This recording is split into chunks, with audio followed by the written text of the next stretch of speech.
Hello and welcome to another video in the series Archaeology and Islam. My name is Dan Gibson, and today we want to examine the question, was Muhammad a real historical figure?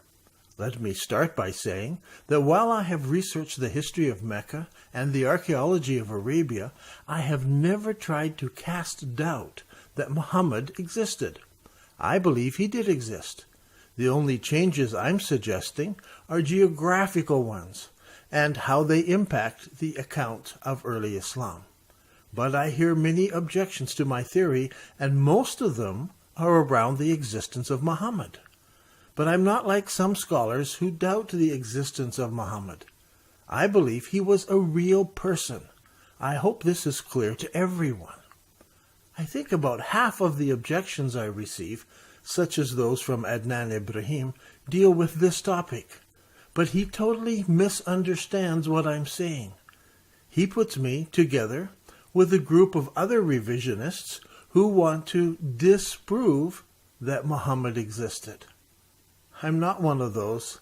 I have never said anything against the historicity of Muhammad. Now, I'm very aware of scholars from many different backgrounds and different specialities who doubt the existence of ancient figures. For years, I have dealt with people who doubt the existence of Jesus. They doubt the reliability of the Bible. They even doubt the existence of God. They doubt and cast doubt, and it seems like they think it's my responsibility to prove things to them before they'll accept it. But how about if we turn the question around and I ask them to prove that someone did not exist? Can they do that? How do you prove someone didn't exist? Now, let's talk about proof for a minute. When archaeologists dig up ancient things, they often uncover things that were only written about previously. The people of Thamud seem to be imaginatory, until we discovered various kinds of Thamudic writing, such as from Tema or Hisma. Now, let me explain this with a different example. In the 1700s and the early 1800s, it was popular for people to doubt and question the authenticity of the Bible. They said that the Bible was full of mythical civilizations, and that the writers of the Bible made up names of mythical people groups around their imaginations, just made them up. This was used as proof that the Bible was just a bunch of nonsense.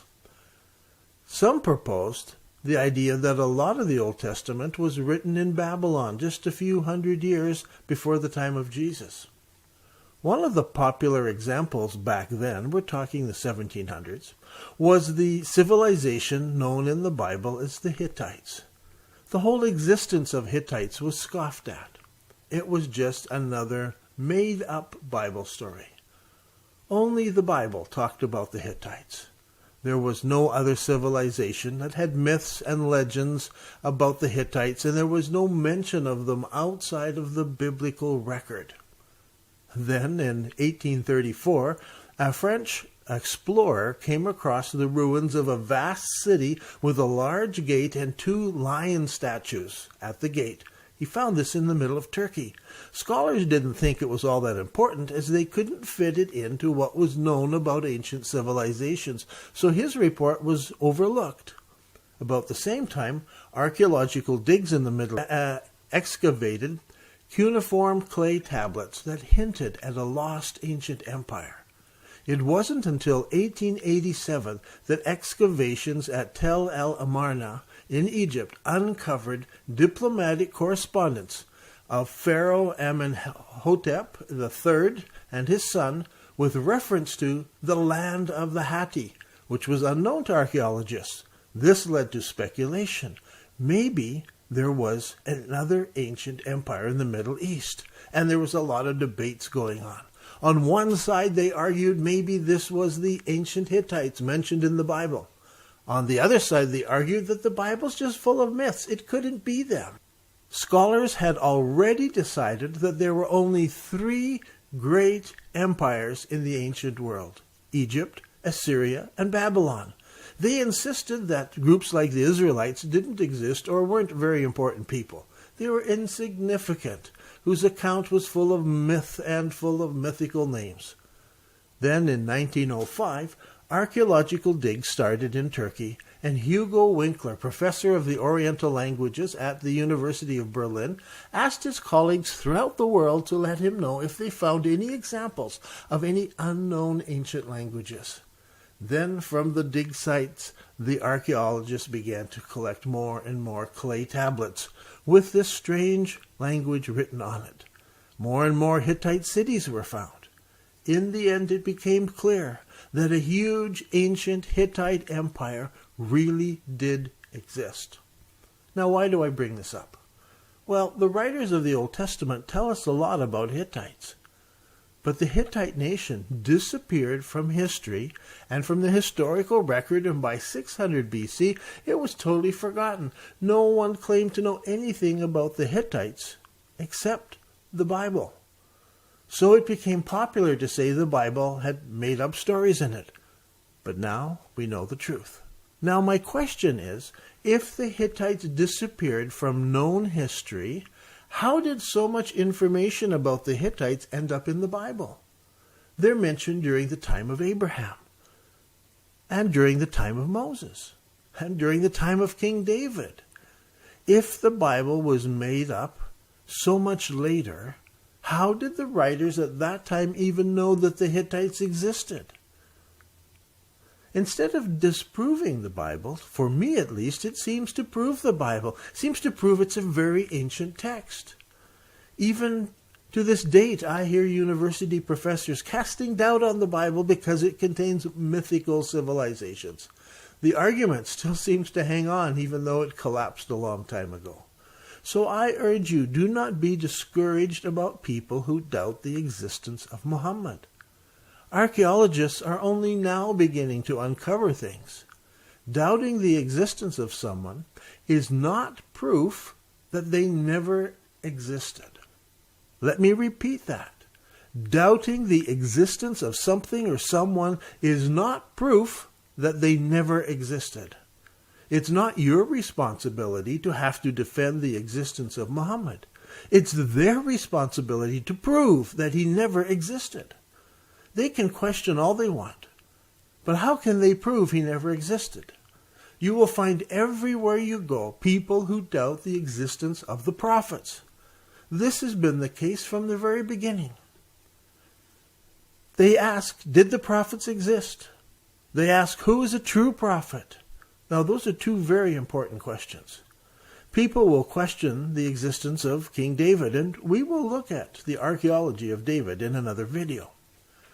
There are people who question the existence of Solomon, and we will look at the archaeology of Solomon in another video. There are people who question the existence of Abraham, and we will look at the archaeology of Abraham in another video. People question the existence of Moses, and we will look at the archaeology of Moses in another video. We have lots of videos that we're planning in this series, so do not be surprised when people question the existence of prophets. So how do we tell if an ancient people existed? Now here are 5 things we can look at. This is my list, and these are my 5 criteria that I like to analyze things by. First of all, does their actual name, is it written on ancient material such as coins or inscriptions? Second, is the existence of these people acknowledged by the surrounding nations? Third, is there a large body of people that came out of this time that support it? Fourth, is there a large body of literature? And then fifth, supporting circumstantial evidence. Now this is my own list, not something I copied from somewhere. So let's apply these 5 criteria to the person of Muhammad. Is his actual name written on ancient material? Now here the opponents of the existence of Muhammad, they jump up and down and claim victory. They claim that we cannot find the name of Muhammad written anywhere in stone or on coins during the life of Muhammad. Now this is also claimed against the existence of Jesus and John the Baptist and so on. Show us a coin, they shout. Then we'll believe. Well, none of the prophets were in the business of making coins. They were not pushing their own agendas. They came as spokespersons for God. None of the founders of the world's great religions have anything written about them during their own lifetime.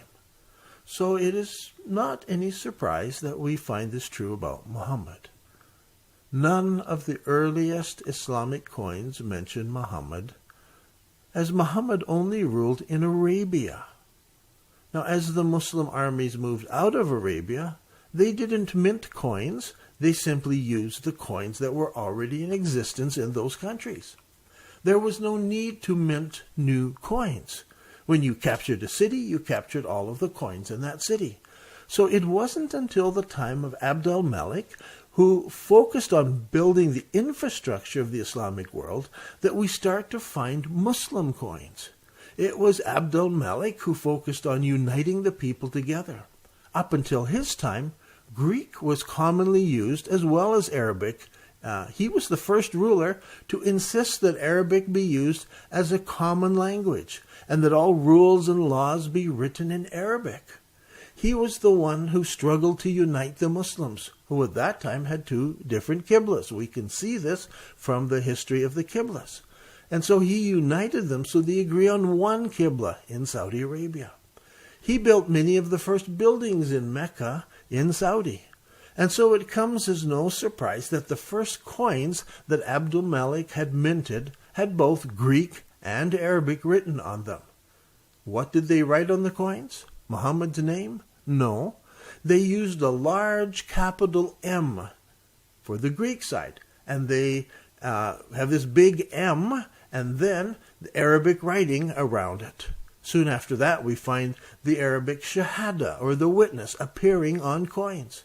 So while we do not find the name of Muhammad on the very earliest coins, we find a large M on coins 90 years after Muhammad's life. So from this point on, we have coins that substantiate the existence of the caliphs with clear Islamic writings. Now, what about the surrounding nations? Byzantine Syria was aware of Muhammad within 2 years of his death at the very latest. Sebios, the church bishop who was alive during the time of Muhammad, wrote that the Arab invasion of Syria was between 632 and 634. He mentions that a false prophet had appeared among the Sarsians and dismisses Muhammad as an impostor on the ground that prophets do not come with a sword and chariots. In chapter 30 of his books, Sebios tells us that Muhammad gathered his army and they set out from the Paran desert and apparently marched towards the Moabite Rabbah, where they met the armies of the Byzantines. This would have been at Muta, just as the Islamic records tell us. But there's one major difference. In the Islamic records, it says they left from Medina and Mecca. In Sebios, they leave from Paran. This is very significant because Paran spans the area west and east of Wadi Araba, which includes the region of Petra. This entire area, both east and west of Wadi Araba, has been called Paran by ancient writers and was home to the ancient Nabatean people. Sebios is quite clear that the armies left from this area, while the Islamic writers speak of Mecca and Medina. How can this be rectified? Well, let's read some more. Later in the same chapter, Sebios notes that it talks about the second wave of Arab armies under Umar that came from the deserts of Sinai, not from Mecca or Medina in Arabia. When the sons of Ishmael had written and issued forth from the desert of Sinai, this is Sebios writing, their king Umar did not accompany them. Once again, he locates the source of Muslim armies as coming from the north of Arabia. This time he calls Paran the Sinai. As we know, Nabateans, those ancient people, originated in the area of Paran, and while the Nabatean capital was at Petra, they had other cities in the Negev and the Sinai. So Sebios once again identifies northern Arabia as the homeland of the Arabs. He does not attribute this to Medina or Mecca in Saudi Arabia. Now, many Muslims use these passages to argue about the existence of Muhammad, but they miss the importance of the geography of this section. Sebeos supports the idea of northern Arabia being the center of the Muslims. Now, there is another Armenian writer, Thomas Archeology, who writes before his death in 887, and he tells us this. He says, "At that time, in a place of Petria, Arabia, Paran, named Mecca, the Mecca, he showed himself to brothers, bandits, warriors, and band chiefs, worshipping in a temple." From this it is clear that the Prophet Muhammad was not born and raised in Mecca in Saudi Arabia, but that he lived in the city of Mecca in Paran in Arabia Petria. Here the writer clearly calls it the Mecca and places it in southern Jordan. Now listen carefully. Thomas Archeology gives the city two names. First he calls it Petria, Arabia, Paran.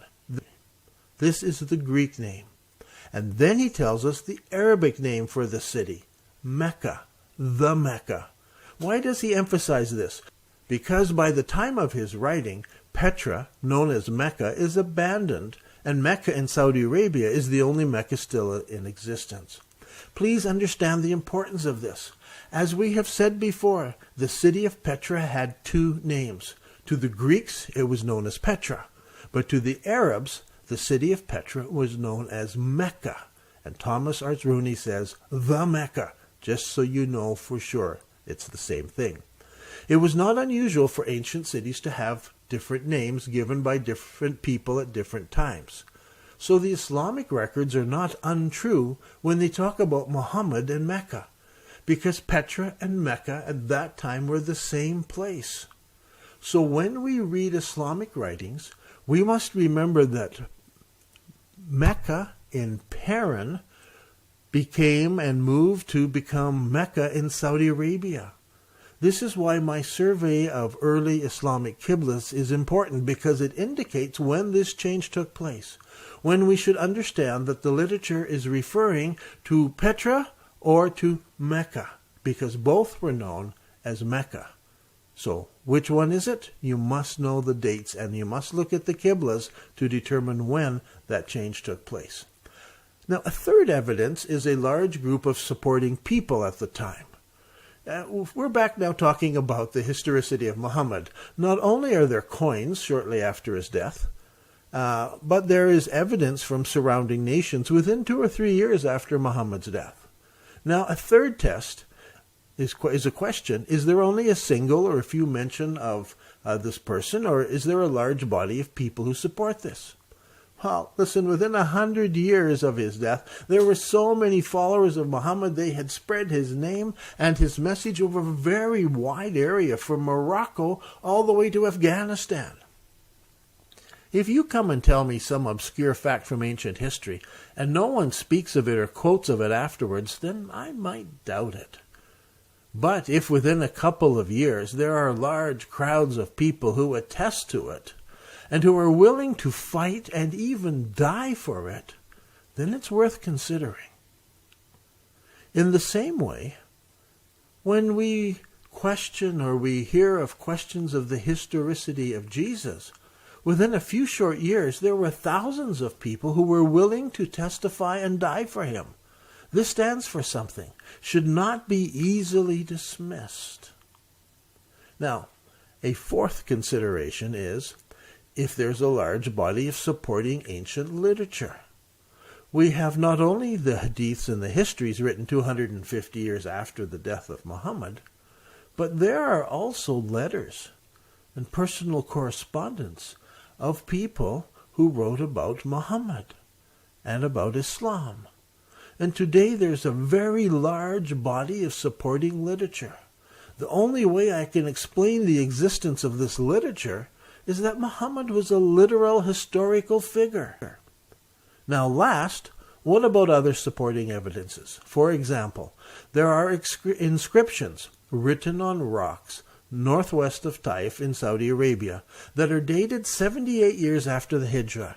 These inscriptions include verses of the Quran, supplications, asking for forgiveness, for mercy, martyrdom, and paradise, trust and belief in the Prophet Muhammad and name him, and the sending of prayers and blessings upon him.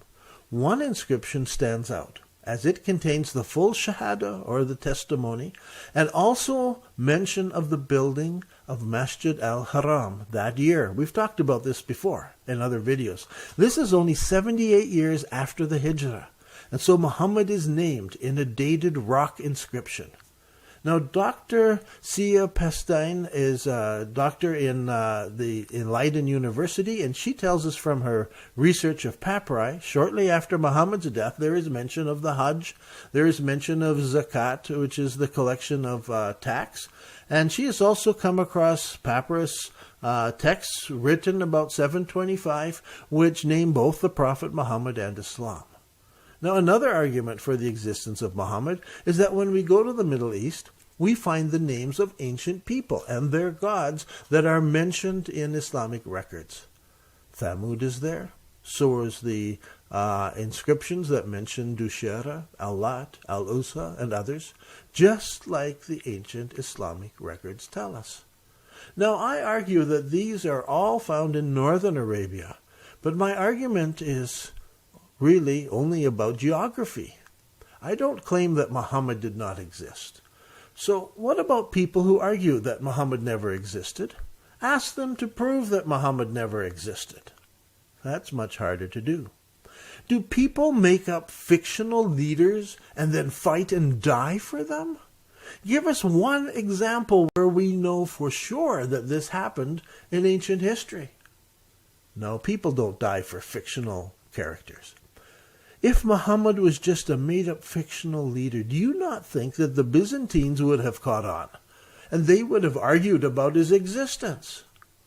We have records of a debate that took place between Leo III, he was a Byzantine emperor, who was arguing with the Caliph Umar II over whose religion was right. This is only 85 years after the death of Muhammad. Did the Byzantines argue that Muhammad was just another made-up fictional character? No. They argued that General Hajjaj had written great parts of the Quran, and he had added those parts to what Muhammad had revealed. This is repeated several times from several different sources, and Umar doesn't deny it. But the existence of Muhammad is never questioned. Now, 1,300 years later, there are scholars who want to question the existence of Muhammad. I'm sorry. From all of this, I conclude that it seems obvious to me that there is sufficient evidence to support that Muhammad was a literal, historical figure. The question that people should really ask is, was Muhammad a true prophet? And what are the marks of a true prophet? But that will be the subject of another video sometime in the future. I'm Dan Gibson, and this has been another video in the series Archaeology and Islam.